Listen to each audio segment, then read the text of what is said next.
మీ జీఐఈటీ ఇప్పుడు జీజేయుగా మారింది. 2000కు పైగా ప్లేస్మెంట్స్, ఐపీఎం, కేపీఎంజీ వంటి సంస్థలతో ఇంటిగ్రేటెడ్ కోర్సులు, యూపీఎస్సీ కోచింగ్, అడ్మిషన్లు ఓపెన్. ఏవియేషన్ రంగం సరికొత్త విప్లవం దిశగా అడుగులు వేస్తుంది. బ్యాటరీ విమానాలు రాబోతున్నాయి. బ్యాటరీ విమానాలు అంటే పిల్లలు ఆడుకునే విమానాలు కాదు, పెద్దవాళ్ళు ప్రయాణాలు చేయడానికి ఉపయోగపడేటువంటి విమానాలే బ్యాటరీ పవర్డ్ విమానాలు అందుబాటులోకి రాబోతున్నాయి. స్వీడన్కి చెందినటువంటి సంస్థ దీనిపైన ఒక ప్రయోగం చేసింది. 27 నిమిషాల పాటు హెవీ బ్యాటరీతో ఒక మోస్తరు సైజు ఉన్నటువంటి విమానం గాలిలో సౌకర్యవంతంగా విహరించింది.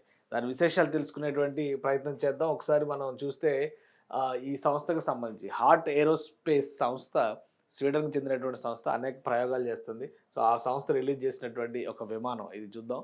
న్యూయార్క్ ప్లాట్స్బర్గ్ ఎయిర్పోర్ట్ నుంచి ఆపరేషన్స్ చేశారు. చూస్తే ఈ వీడియో తెల్లవారుజామున చేసినటువంటి ప్రయోగం అనమాట. దాదాపు 27 నిమిషాల పాటు ప్రయాణం చేస్తుంది. అందులో గొప్పే ఉంది, కానీ గొప్ప చాలా ఉంది. ఎందుకంటే ఇది బ్యాటరీ పవర్డ్ విమానం. బ్యాటరీ పవర్డ్ అంటే ఇప్పుడున్నటువంటి హై డెన్సిటీ ఫ్యూయల్స్తో పోలిస్తే అతి తక్కువ ఖర్చుతో ఎగిరేటువంటి విమానం. సో సౌకర్యవంతంగా ఆకాశంలో విహరించింది, అంతే సౌకర్యవంతంగా ల్యాండ్ అయింది. ఈ సక్సెస్ని ఇప్పుడు ఏవియేషన్ రంగంలో కొత్త విప్లవానికి నాందిగా చెప్పబోతున్నారు. ఒకసారి మనం చూద్దాం డీటెయిల్స్. సో ఈ ఫ్లైట్ స్పెషాలిటీ ఏంటంటే కేవలం $5 మాత్రమే ఈ ప్రయాణానికి అయినటువంటి ఖర్చు. అంటే $420 మన ఇండియన్ కరెన్సీలో చూస్తే. World's largest electric aircraft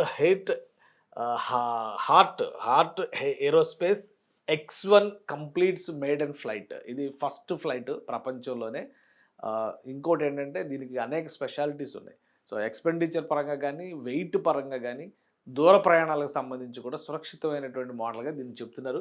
Heart Aerospace X1 prototype route Plattsburgh International Airport test సర్క్యూట్లో ఇది చేశారు. 27 నిమిషాల పాటు ప్రయాణం చేసింది. ఒక పైలట్ దీనిపైన 30 సీట్ల కెపాసిటీ ఉన్నటువంటి విమానం ఇది. అలానే propulsion battery electric 1+ megawatt power అనమాట. Energy consumed estimated electricity cost $5. కేవలం 27 నిమిషాలకు $5 మాత్రమే ఉందంటే ఇప్పుడు ప్రజెంట్ వాడుతున్నటువంటి ఇంధనంతో పోల్చి చూసినప్పుడు ఇది చీపెస్ట్ ట్రయల్ కింద మనం చూడాలి. హార్ట్ ఏరోస్పేస్ ఎలక్ట్రిక్ ఏవియేషన్ విప్లవం ఇది ఫస్ట్ ప్రోటోటైప్. దీనికి సంబంధించి మనం చూడాల్సింది ఫస్ట్ ఏంటంటే ఎలక్ట్రిసిటీ పవర్. ఇది అదే జెట్ ఫ్యూయల్, సాంప్రదాయంగా ఉపయోగించేటువంటి జెట్ ఫ్యూయల్ అయితే చాలా హై కాస్ట్ అవుతుంది. ప్లస్ ఇవి శిలాజ ఇంధనాలు కాబట్టి దాని వెలికితీతకి, ప్రాసెసింగ్కి చాలా టైం పడుతుంది. But battery powered electric vehicles వలన ప్రయోజనం ఏంటనేది నేను కొత్తగా చెప్పాల్సినటువంటి అవసరం లేదు. ఎయిర్ పొల్యూషన్, CO2 ఎమిషన్స్ కూడా 0 ఎమిషన్స్కి వచ్చేస్తాయి అన్నమాట. సో శూన్య ఉద్గారాలు అని చెప్పని చెప్తున్నారు. భవిష్యత్తు లక్ష్యం ఇక మీదట ఎలక్ట్రిక్ ఏవియేషన్ దిశగా అడుగులు వేయబోతోంది. ఒకసారి మనం చూద్దాం ఈ సాంకేతిక వివరాలు, బ్యాటరీ ప్రపల్షన్ సిస్టమ్ ఏ విధంగా పనిచేసింది, 1+ మెగావాట్ వలన వచ్చేటువంటి ప్రయోజనం ఏంటి, అలానే టేక్ ఆఫ్ బరువు చూస్తే కనుక 25,000 పౌండ్లుగా చెప్తున్నారు. సో వీటన్నిటిని చూసినాక ఈ సంస్థ గురించి తెలుసుకోవాలనిపిస్తుంది. హార్ట్ ఏరోస్పేస్ స్వీడన్కి చెందినటువంటి సంస్థ ప్రపంచవ్యాప్తంగా విమానాల తయారీలో ఒక కొత్త విప్లవాన్ని తీసుకొచ్చేందుకు గత కొంతకాలంగా పనిచేస్తున్నటువంటి సంస్థ. సో వీళ్ళు చేసినటువంటి లోకల్ ఎక్స్పెరిమెంట్స్ చిన్నవి సరిపోయినాయి. కానీ ఇప్పుడు ES-30 అనేది 30 మందితో కూడినటువంటి ఒక చిన్న చార్టర్డ్ ఫ్లైట్ లాంటి మోడల్ను తయారు చేశారు. ప్రపంచంలోనే మొట్టమొదటి మోడల్ ఇది.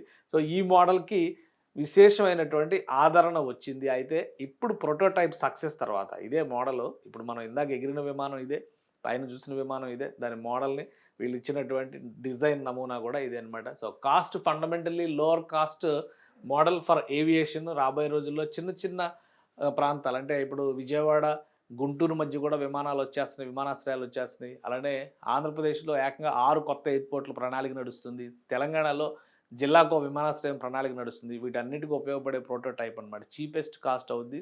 అలానే సేఫ్టీ విషయంలో కూడా జాగ్రత్తలు తీసుకోవాలి. క్లైమేట్ విషయంలో 0 CO2 emissions on all electric roots. అలానే ఈ మోడల్ చూడండి ఎంత బాగుందో ఈ విమానం. సో ఇది రాబోయేటువంటి రోజుల్లో విమానయానాల్లో ఒక విప్లవాత్మకమైనటువంటి అంశం కాబోతుంది ES-30. సో హార్ట్ ఏరోస్పేస్ చేసినటువంటి ఈ ప్రయోగం వైపు ప్రపంచం మొత్తం చూస్తుంది. రాబోయే రోజుల్లో ఎలక్ట్రిఫైడ్ ఏవియేషన్ని మనం చూసే అవకాశం వస్తుంది. ఎలా అయితే రైల్వేల్లో విప్లవాత్మకమైనటువంటి మార్పులు వచ్చినాయో రాబోయే రోజుల్లో విమానయానంలో కూడా అలాంటి మార్పులకి నాంది పలకబోతోంది హార్ట్ స్పేస్ ప్రయోగం.